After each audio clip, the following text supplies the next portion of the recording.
A história do Brasil está profundamente ligada à escravidão. Por séculos, o país se apoiou no trabalho forçado de africanos para alimentar sua economia. Canais de açúcar, minas de ouro e fazendas de café, todos dependiam de pessoas escravizadas. Esse sistema gerou riqueza imensa para alguns, enquanto submetia milhões a sofrimentos inimagináveis. A vida dos africanos escravizados era brutal. Eles suportavam trabalho forçado, violência e a constante ameaça de separação de seus entes queridos. Os horrores do tráfico transatlântico de escravos deixaram uma marca indelével na sociedade brasileira. Apesar da crueldade inerente à escravidão, ela estava profundamente enraizada na sociedade brasileira. Muitos argumentavam que era essencial para a economia e que os escravizados estavam satisfeitos com sua sorte. Essa narrativa, no entanto, ignorava os incontáveis atos de resistência daqueles que ansiavam por liberdade. Os africanos escravizados resistiram de várias maneiras, desde atos cotidianos de desafio até rebeliões em larga escala, como a revolta dos malês na Bahia. Esses atos de resistência desafiaram a legitimidade da escravidão e demonstraram o inabalável desejo de liberdade. A luta pela abolição foi longa e árdua. Envolveu ativistas, intelectuais e políticos, tanto no Brasil quanto internacionalmente. Seus esforços gradualmente mudaram a opinião pública, abrindo caminho para reformas legais. À medida que o século XIX avançava, o movimento abolicionista ganhava força. O século XIX testemunhou um crescente movimento global contra a escravidão. Nações europeias, antes profundamente envolvidas no tráfico transatlântico de escravos, começaram a abolir a prática. A Grã-Bretanha, em particular, tornou-se uma crítica ferrenha da escravidão e pressionou outras nações a seguirem o exemplo. Essa pressão internacional teve um papel significativo em forçar o Brasil a confrontar sua própria dependência do trabalho escravo. O governo britânico aprovou leis que proibiam o tráfico de escravos e usou seu poder naval para interceptar navios negreiros.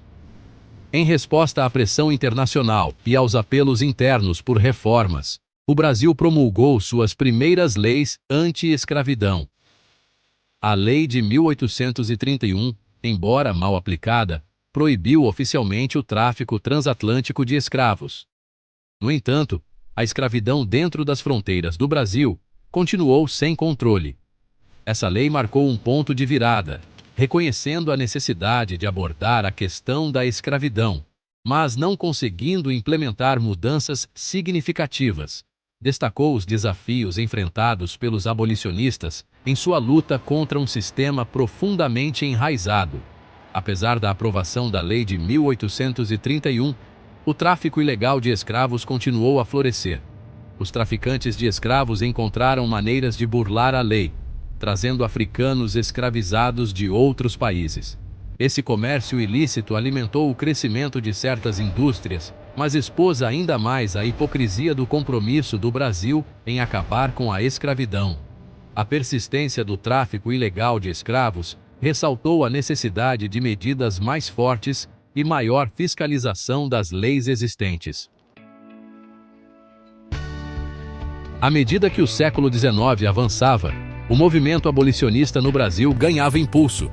Inspirou-se em movimentos internacionais e na coragem de pessoas escravizadas que resistiram à sua escravidão. Os abolicionistas usaram vários métodos para defender a mudança, incluindo jornais, panfletos e discursos públicos. Eles expuseram os horrores da escravidão e desafiaram a consciência moral da nação. Abolicionistas vieram de diversas origens, unidos por sua oposição à escravidão. Jornalistas, advogados, políticos e escritores juntaram-se ao movimento, cada um contribuindo com suas habilidades para a causa. Alguns abolicionistas, como Luiz Gama, eram ex-escravizados que trouxeram experiência em primeira mão dos horrores do sistema. Suas vozes ressoaram poderosamente, desafiando as narrativas desumanizantes em torno da escravidão. O movimento abolicionista enfrentou oposição significativa daqueles que se beneficiavam econômica e socialmente da escravidão. Proprietários de plantações, em particular, exerciam considerável poder político e resistiam a qualquer tentativa de desafiar o status quo. Eles argumentavam que o fim da escravidão prejudicaria a economia e levaria ao caos social.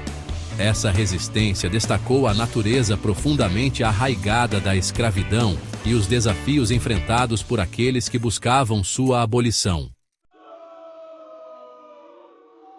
O caminho para a abolição no Brasil foi marcado por etapas incrementais, cada uma delas corroendo a instituição da escravidão.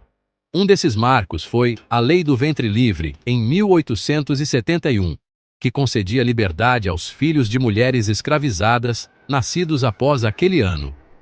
Essa lei, embora não acabasse com a escravidão completamente, representou uma mudança significativa na política e preparou o terreno para futuras reformas. Também gerou debate sobre os direitos das pessoas escravizadas e a moralidade da própria escravidão. Outro marco importante foi a Lei dos Sexagenários em 1885, que concedia liberdade aos escravizados com mais de 60 anos. Embora essa lei tenha sido criticada por seu alcance limitado, corroeu ainda mais a base legal da escravidão e trouxe a questão da abolição para o centro do debate nacional. A aprovação da lei também destacou as mudanças demográficas da população escravizada e a crescente inviabilidade econômica da manutenção do sistema. Apesar dessas reformas, o movimento para abolir a escravidão enfrentou resistência contínua. Os proprietários de escravos lutaram para proteger seus interesses econômicos, enquanto alguns argumentavam que acabar com a escravidão sem prover o bem-estar econômico dos libertos levaria ao caos. Essa resistência ressaltou os complexos fatores sociais e econômicos entrelaçados com a escravidão. Também destacou a necessidade de uma abordagem abrangente para a abolição que abordasse não apenas as consequências legais, mas também as sociais e econômicas do fim da escravidão.